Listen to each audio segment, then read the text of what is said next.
दोस्तों, सारे डॉक्टर्स अच्छे नहीं होते। बहुत सारे डॉक्टर्स ऐसे होते हैं कि जो मरीज़ की केयर ठीक से नहीं करते, मरीज़ का ध्यान ठीक से नहीं रखते। हो सकता है कि जो मरीज़ के लक्षण हैं, जो सिम्पटम्स हैं, उनको इग्नोर करें, उनको डिसमिस कर दें। मतलब मरीज़ को बोलें कि नहीं, आपके सिम्पटम्स जो हैं ये इतने ख़ास नहीं है, इतने इंपॉर्टेंट नहीं है। हो सकता है कि मरीज़ को ट्रीटमेंट ठीक से ना समझाएँ, दवाएँ किस तरह से खानी है वो चीज़ ठीक से ना बताएँ। जो भी दवाएँ प्रिस्क्राइब कर रहे हैं, उन दवाओं से साइड इफ़ेक्ट क्या-क्या हो सकते हैं, मरीज़ को इसके बारे में कोई जानकारी ना दें। हो सकता है कि वो ट्रीटमेंट को ना बहुत ज़्यादा जल्दबाज़ी में करें हमेशा। हो सकता है कि ऐसा दिखाएँ कि उन्हें तो सारी जानकारी है, बल्कि मुझे इस तरह से कहना चाहिए कि ऐसा दिखाएँ कि उन्हें ही सारी जानकारी है। बहुत सारे डॉक्टर्स में एक बहुत अलग लेवल का ना सुपीरियरिटी कॉम्प्लेक्स होता है। ये वाली भावना होती है कि बस हम ही सबसे ऊपर हैं, मतलब मैं ही भगवान हूँ, वो वाली चीज़ होती है। इस एटीट्यूड से मरीज़ों का बहुत नुकसान होता है। कई सारे डॉक्टर्स मरीज़ से बहुत ज़्यादा रूडली बात करते हैं और बहुत क्रिटिकल मिस्टेक्स भी कर बैठते हैं, लेकिन उस चीज़ को मानते नहीं हैं कभी भी। तो आपको ये पता होना चाहिए कि जो आपके डॉक्टर हैं, क्या वो वास्तविकता में आपकी हेल्प कर रहे हैं या आपकी हेल्थ को रिस्क में डाल रहे हैं। तो मुझे लगता है ये एक सेंसिटिव टॉपिक है, मैंने सोचा इस पे वीडियो बनाता हूँ मैं। आपके साथ शेयर करूँगा मैं कई सारे ऐसे लक्षण जो कि अगर आपको किसी डॉक्टर में दिखाई पड़ रहे हैं, तो फिर चांसेस हैं कि डॉक्टर आपकी केयर शायद ठीक से नहीं कर रहे हैं।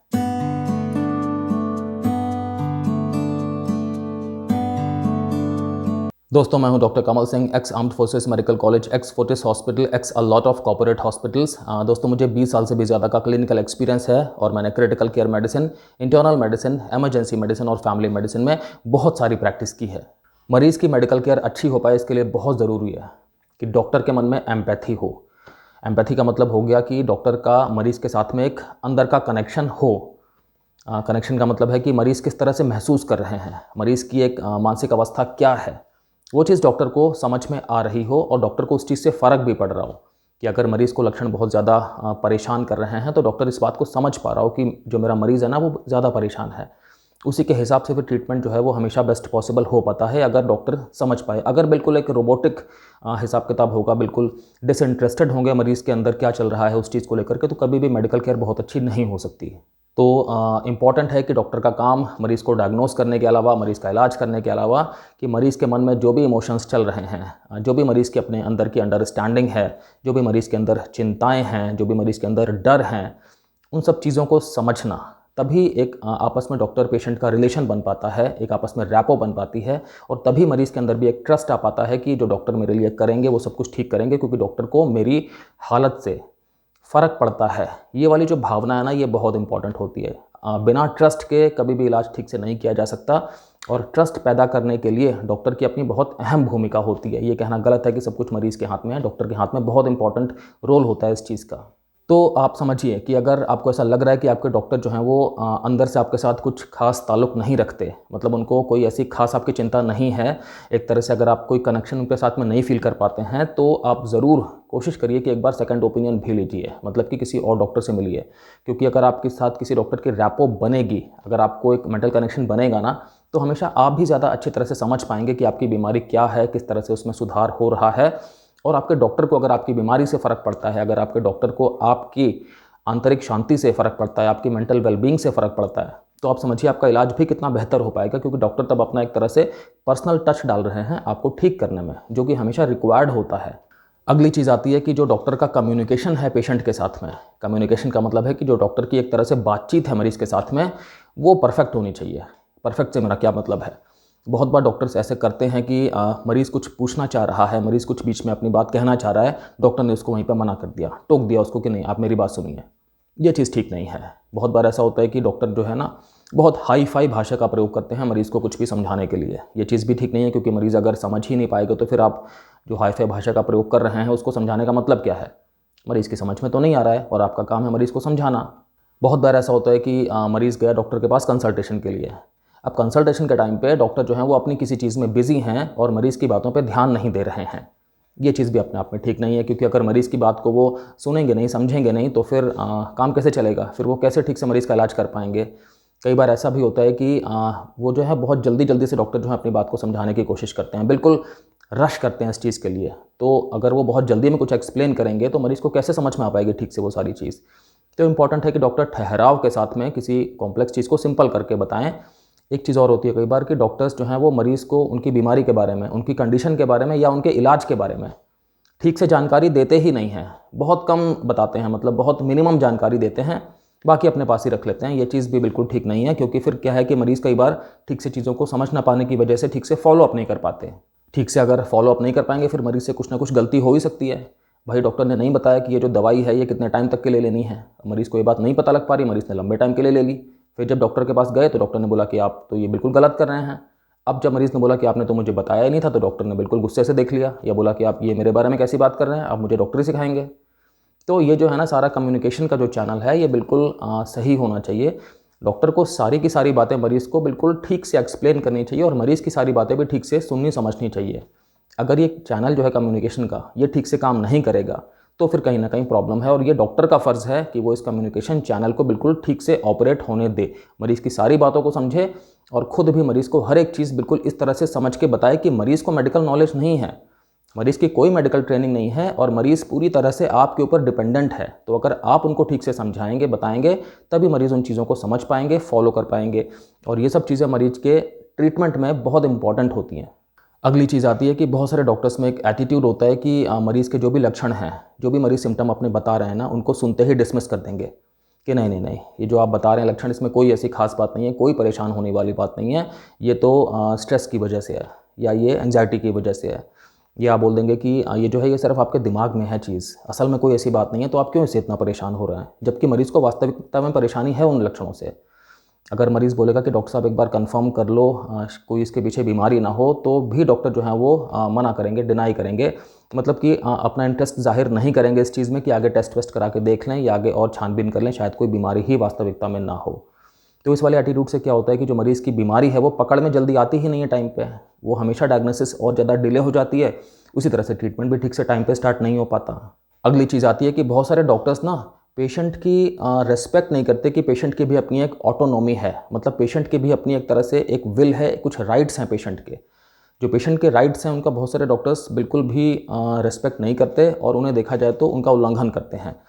तो अगर पेशेंट को इलाज के बारे में डॉक्टर सारे के सारे ऑप्शन नहीं बता पा रहे हैं, नहीं बता रहे हैं, बल्कि सारे के सारे रिस्क नहीं बता रहे हैं, सारे के सारे बेनिफिट्स नहीं बता रहे हैं और बस अपने हिसाब से ही कुछ भी कर रहे हैं, तो करीब करीब पेशेंट जो है वो अंधकार में है कि मेरे साथ क्या हो रहा है, उसे ठीक से पता नहीं है, या पेशेंट की कोई भी ओपिनियन नहीं ली जा रही है उसके इलाज के बारे में, तो ये चीज़ ठीक नहीं है। पेशेंट का ये राइट होता है कि जो भी उनकी मेडिकल कंडीशन के हिसाब से जो भी इन्फॉर्मेशन है वो सब कुछ उन्हें बताई जाए, चाहे डॉक्टर्स बताएं, चाहे बाकी स्टाफ बताएं, जिस तरह की इन्फॉर्मेशन है उसके हिसाब से, लेकिन पेशेंट को सब कुछ पता होना चाहिए। और जो भी एक फाइनल डिसीजन आता है उसमें पेशेंट की जो ओपिनियन है वो बहुत ज़्यादा इंपॉर्टेंट है। ऐसा नहीं किया जाता कि पेशेंट की ओपिनियन के बिना जो है वो कोई फाइनल ट्रीटमेंट स्टार्ट कर दिया जाए। तो अगर ऐसा हो रहा है कि आप डॉक्टर से अपने पूछना चाह रहे हैं लेकिन डॉक्टर आपको ठीक से बता ही नहीं रहे हैं कि इलाज में क्या हो रहा है, क्यों हो रहा है, आगे का क्या प्लान है, अभी तक जो हुआ उससे क्या फ़ायदा हुआ, क्या नतीजा निकला, या क्या क्या कॉम्प्लिकेशंस चल रहे हैं, अगर आपको ठीक से नॉलेज नहीं दी जा रही है तो ये अपने आप में बहुत बड़ा रेड फ्लैग है। कई सारे डॉक्टर्स ऐसा करते हैं कि बहुत ज़्यादा मेडिसिन प्रेस्क्राइब कर देते हैं, मतलब हम जैसे कहते हैं कि ओवर प्रेस्क्राइब कर दिया मेडिसिन को। ऐसा भी करते हैं कई बार डॉक्टर्स की मेडिसिन जो प्रेस्क्राइब की हैं वो ठीक से समझाई नहीं, ठीक से बताई नहीं कि पेशेंट को कैसे कैसे उनका इस्तेमाल करना है, ठीक से ये नहीं बताया कि उनमें साइड इफ़ेक्ट क्या क्या हो सकता है। आप समझिए, कई बार पेशेंट की बीमारी कुछ ऐसी होती है कि मेडिसिन दी जाती हैं जिनमें साइड इफ़ेक्ट होने के चांसेस रहते हैं। अगर पेशेंट को आइडिया ही नहीं है कि साइड इफ़ेक्ट क्या क्या हो सकता है, तो पेशेंट कैसे ध्यान रख पाएगा अपना। अगर पेशेंट में कोई साइड इफ़ेक्ट पैदा हो रहा है तो पेशेंट तो समझ ही नहीं पाएगा ना कि ये मेडिसिन की वजह से पैदा हो रहा है, क्योंकि पेशेंट को तो आइडिया ही नहीं है कि इस वाली मेडिसिन से इस वाले साइड इफ़ेक्ट होने की आशंका रहती है। तो फिर क्या है, पेशेंट सोचेगा कि शायद मुझे कोई और प्रॉब्लम पैदा हो गई है। अब हो सकता है वो डॉक्टर के पास जाए, इस बात को बताए, हो सकता है कि वो सोचे कि अपने आप ये वाली चीज़ ठीक हो जाएगी, लेकिन इसमें जो केयर प्रोसेस है वो तो कहीं ना कहीं अफेक्ट हो ही रही है ना, नकारात्मक रूप से। डॉक्टर का ये हमेशा फ़र्ज़ है कि मरीज़ को जब भी कोई भी दवा अगर प्रेस्क्राइब कर रहे हैं तो उसके साइड इफ़ेक्ट के बारे में ज़रूर अवगत कराएं। ये बिल्कुल भी मन में ना सोचें कि मरीज़ को अपने आप पता होगा। और मैंने खुद देखा है बड़ी बड़ी स्पेशलिटीज़ में भी कि कोई भी ऐसी मेडिसिन प्रेस्क्राइब की जाती है जिसकी मरीज़ को ज़रूरत है उसकी बीमारी को मैनेज करने के लिए, लेकिन उस दवा के साइड इफ़ेक्ट ठीक से एक्सप्लेन नहीं किए जाते। कई बार डॉक्टर्स क्या करते हैं कि किसी बीमारी के लिए जिसमें कि दवाओं के अलावा बाकी चीज़ों का भी रोल होता है, फॉर एग्ज़ाम्पल फिज़िकल थेरेपी का रोल है, या फॉर एग्ज़ाम्पल टॉक थेरेपी का रोल है, किसी भी ऐसी चीज़ का रोल है, लेकिन डॉक्टर्स कई बार क्या करते हैं कि सिर्फ मेडिसिन पे ही जोर रखते हैं कि बस मेडिसिन ही देते हैं, बाकी किसी चीज़ पे इतना ध्यान नहीं देते। तो ये वाली चीज़ भी ठीक नहीं है, क्योंकि बहुत सारी बीमारियों में क्या होता है कि मेडिसिन के साथ साथ में और भी चीज़ें जो हैं और भी ट्रीटमेंट मोडालिटीज़ जो हैं वो काम में लाई जाती हैं।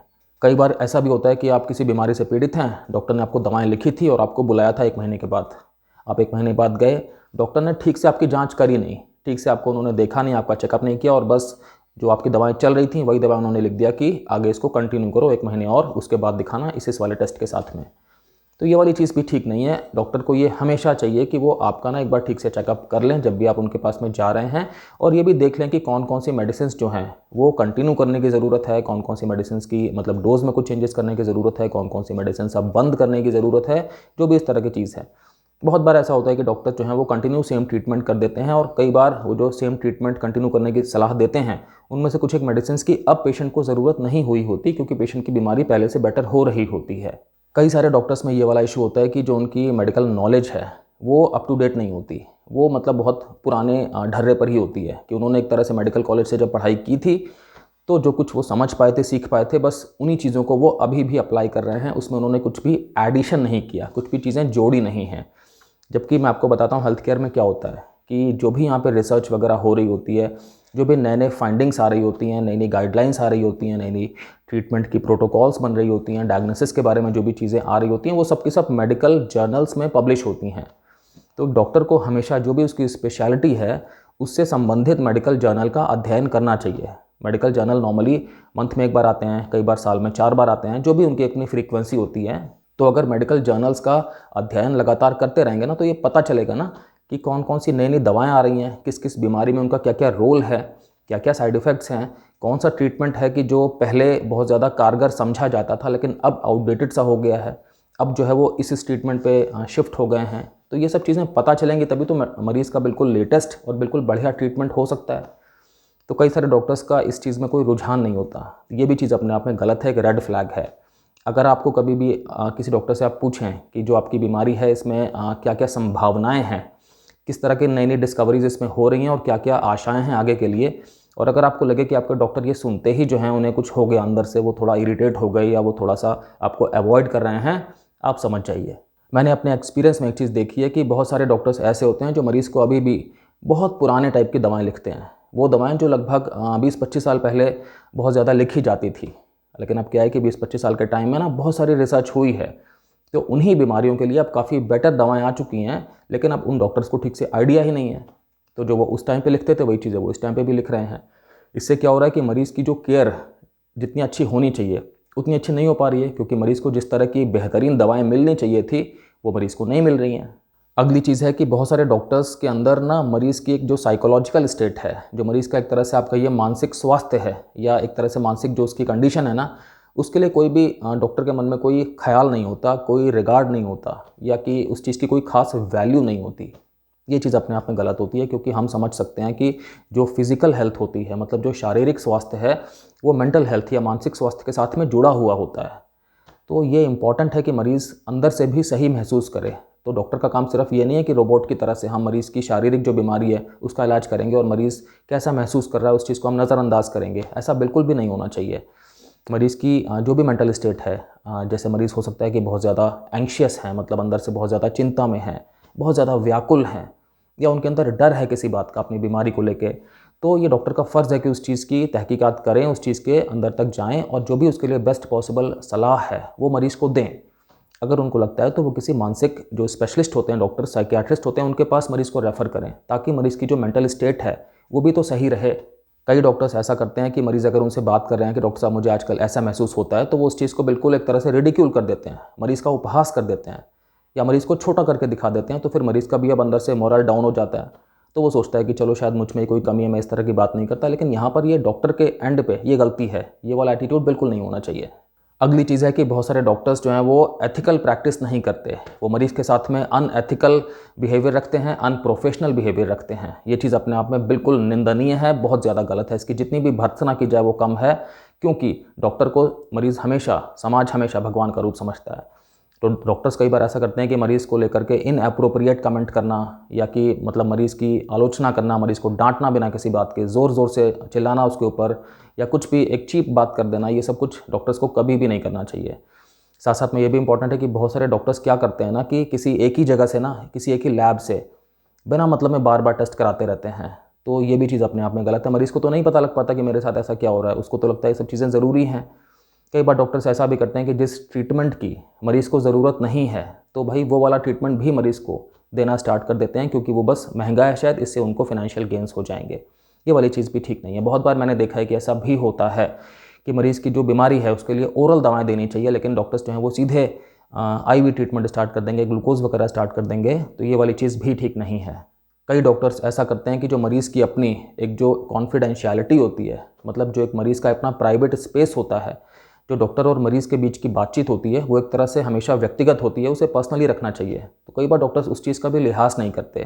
कई बार ऐसा भी करते हैं हाँ कि मरीज़ को ठीक से टाइम नहीं दिया, मतलब कि बहुत लेट आए अपने क्लिनिक में और बस मरीज़ को बहुत जल्दी जल्दी से देख करके और रवाना कर दिया। ये वाली चीज़ भी ठीक नहीं है, क्योंकि अगर आप मरीज़ से आपने पैसे लिए हैं, फ़ीस ली है, आपको हमेशा मरीज़ को ठीक ठाक से समय देना है, मरीज़ के सारे आपको जो भी कंसर्न्स हैं उनको समझना है और मरीज़ के साथ में बिल्कुल उचित बर्ताव करना है। तो डॉक्टर्स के लिए ये बहुत ज़्यादा ज़रूरी है कि वो हमेशा एथिकल बिहेवियर करें और बिल्कुल प्रोफेशनल तरीके से मरीज़ के साथ में डील करें, रेस्पेक्टफुली डील करें। मरीज़ को हमेशा ये समझें कि मरीज़ जो है उसकी अपनी एक रेस्पेक्ट है, उसके अपने राइट्स हैं, उसकी अपनी कॉन्फिडेंशियलिटी है। मरीज़ का कोई भी एक तरह से सामाजिक स्टेटस हो, चाहे वो बहुत गरीब तबके से हो, चाहे वो बहुत अमीर तबके से हो, डॉक्टर को हमेशा सारे मरीज़ों को इक्वालिटी के साथ में ट्रीट करना चाहिए, एक जैसा समझना चाहिए, समभाव रखना चाहिए। कई बार क्या होता है कि जो डॉक्टर्स होते हैं कुछ एक, उनके पेशेंट के जो बेड साइड में मैनर्स हैं ना, वो ठीक नहीं होते, या कि उन्हें पेशेंट के कंफर्ट का ही ध्यान नहीं होता ठीक से। तो क्या होता है कि सपोज़ करो पेशेंट एडमिट है, अपने बेड में है, डॉक्टर सुबह राउंड पे आए, तो वो मरीज़ को ना बहुत जल्दी जल्दी से देख रहे हैं और मरीज़ की आंखों में आंखें डाल के नहीं बात कर रहे हैं, मरीज़ के साथ में कोई अपना एक तरह से भावनात्मक जुड़ाव नहीं होने दे रहे हैं। अगर मरीज़ किसी बात को लेके उनसे कुछ पूछ रहा है तो उस चीज़ का भी ठीक से जवाब नहीं दे रहे हैं, सिर्फ हाँ ना में कर रहे हैं, या कि एक तरह से उस चीज़ को इग्नोर कर रहे हैं। मरीज़ भी कितनी बार पूछ लेगा ना, मरीज़ को लगेगा कि डॉक्टर साहब नाराज़ ना हो जाएँ, नाराज़ हो जाएंगे तो मेरा ट्रीटमेंट ही जो है वो कहीं ना कहीं खतरे में आ जाएगा। तो डॉक्टर्स को अपने आप को ना थोड़ा सा अप्रोचेबल रखना चाहिए, थोड़ा सा ओपन रखना चाहिए। मरीज़ की जो भी कंडीशंस हैं, जो मरीज़ की एक तरह से ज़रूरतें हैं, उनके लिए हमेशा डॉक्टर्स को बहुत ज़्यादा सेंसिटिव रहना चाहिए, क्योंकि अगर सेंसिटिव नहीं रहेंगे तो फिर मरीज़ की पूछ कहाँ पर होगी। ये देखा जाता है कि डॉक्टर्स का जो एटीट्यूड है ना, वो एक बहुत बड़ा रोल अदा करता है मरीज़ की हीलिंग में। और मरीज़ जो है वो अपने मन में एक तरह से विश्वास मान लेता है ना कि डॉक्टर्स ऐसे होते हैं। सपोज़ करो कोई व्यक्ति है जो कभी बीमार नहीं पड़ा, वो पहली बार बीमार पड़ा जब उसकी उम्र थी 16 साल की। उसका जिस डॉक्टर के साथ में जिसने ट्रीटमेंट किया ना, उसका वहाँ पे अनुभव अच्छा नहीं था। अब समझिए कि खैर वो ठीक हो गया, लेकिन उसके मन में ये हमेशा रहेगा ना कि डॉक्टर्स ऐसे होते हैं। तो अगर उसे कभी लाइफ में कोई आगे लक्षण वगैरह भी आएगा तो वो कोशिश करेगा कि मैं जो है अपने अंदर ही सह लेता हूँ, शायद अपने आप ठीक हो जाएगा, क्योंकि डॉक्टर के पास जाऊँगा तो फिर से वैसे ही मेरे साथ व्यवहार होगा, फिर से मुझे जो है वो तुच्छ दिखाया जाएगा, फिर से मेरी अवहेलना होगी और फिर मैं क्या करूँ। तो मरीज़ का एक अनुभव जो है ना, वो अपने आप में बहुत सारी चीज़ों को डिफ़ाइन कर सकता है आगे। सारे डॉक्टर्स की रिस्पॉन्सिबिलिटी होती है कि वो अपना बिहेवियर बिल्कुल सही रखें, मरीज़ के लिए बहुत रिस्पेक्टफुल रखें, बहुत केयर वाला रखें। Thank you so much.